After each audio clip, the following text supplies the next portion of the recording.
வணக்கம் மக்களே. Top 10 best movies பார்த்தாச்சு. இப்போ டாப் 10 ஒஸ்ட் மூவிஸ் பார்க்க போகிறோம்.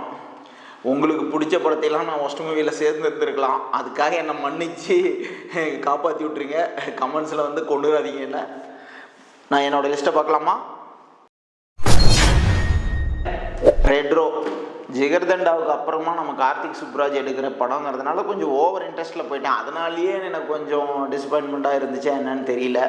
ரொம்ப வளன்னு இழுத்து எங்கெங்கேயோ போய் கிளைமேக்ஸை கொண்டு போய் முடிச்சுதாங்க. அதனால எனக்கு வந்து ரெட்ரோ அந்த அளவுக்கு எனக்கு கனெக்ட் ஆகலை. அதனால அது நம்பர் 10.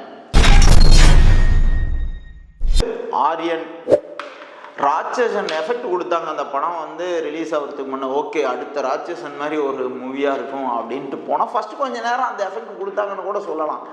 ஆனால் அதுக்கப்புறமா கிளைமேக்ஸுக்கிட்ட கொண்டுட்டு வந்து ஒன்று காரணம் சொன்னாங்க பார்த்தீங்களா.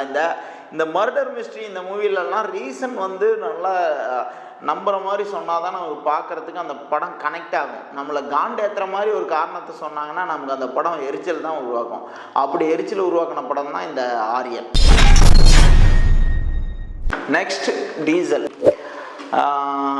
கொஞ்சம் பில்டப் ஓவராக கொடுத்துருந்தாங்க இந்த படத்துக்கும். ஸ்டோரி நல்ல ஸ்டோரி தான், ஆனால் அது வந்து என்னென்னமோ எடுத்து எப்படி எடுக்கிறதுனே தெரியாமல் கடகடாக மடகடான்னு உருட்டி தள்ளி ஸ்க்ரீன் பிளேயில் சொதப்பி ஒரு மாதிரி ஒரு போர் லிஸ்ட்டில் கொண்டு வந்து விட்டுட்டாங்க. So number 8 diesel.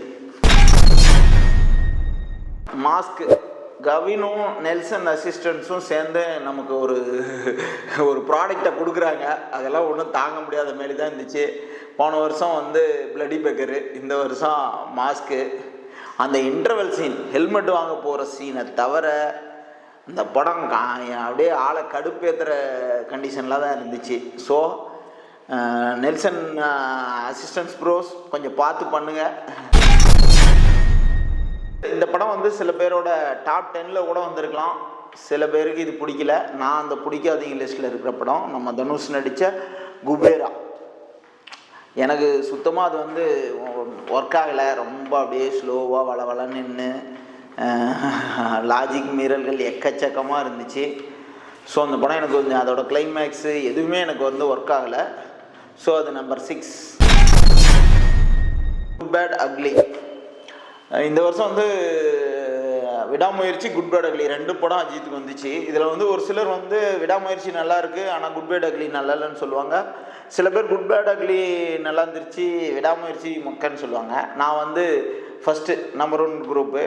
விடாமுயற்சி எனக்கு ஓகே அப்படிங்கிற மாதிரி இருந்துச்சு. ஆனால் குட் பேட் அக்லி சும்மா அப்படியே பல கொத்து பரோட்டா பல பிச்சு போட்டு இட்லி தோசை பரோட்டா சப்பாத்தி எல்லாத்தையும் பிச்சு போட்டு குத்தின மாதிரி கச்சகச்சான்னு இருந்த மாதிரி எனக்கு தோணுச்சு. ஸோ அது நம்பர் 5.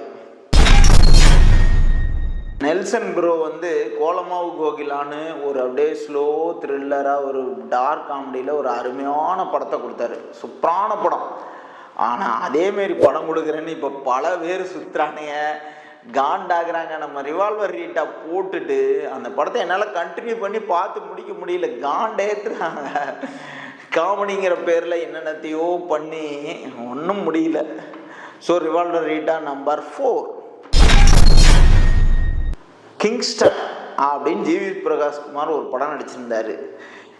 குட் பேட் அக்லிக்கு சொன்ன இல்லைங்களா, அதே தான் இதுவும். இதில் வந்து கதை எங்கேயோ ஆரம்பித்து எங்கேயோ போய் என்னென்னத்தையோ காமிச்சு அப்பா ஒரே படத்தில் அவரோட மொத்த டேலண்ட்டையும் காட்டணும்னு நினச்சி டைரக்டர் பண்ணாரான்னு எனக்கு தெரில.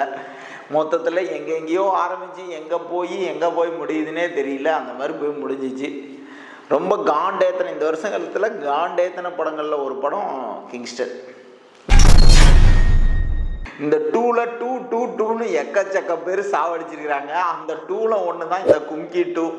உங்களுக்கு பல பேருக்கு தெரிஞ்சிருக்குமா தெரியலையான்னு தெரியல. கும்கி 2ன்னு ஒரு படம் வந்து இந்த வருஷம் போச்சுன்னு. அந்த மாதிரி ஒரு கும்கி மாதிரி ஒரு பிளாக் பஸ்டர் படத்துக்கு சீக்கிரம் எடுக்கிறேன்னு சொல்லி நம்மளை சாவடிச்சார் பிரபு சாலமன் ஐயா. ஸோ அது நம்பர் 2.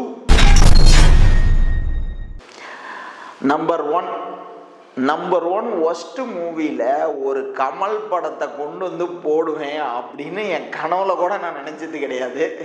அப்படி ஒரு படம் தான் நான் 1ல் போட்டு வச்சுருக்கேன். அது என்னன்னா உங்களுக்கே தெரியும், தக் லைஃப்.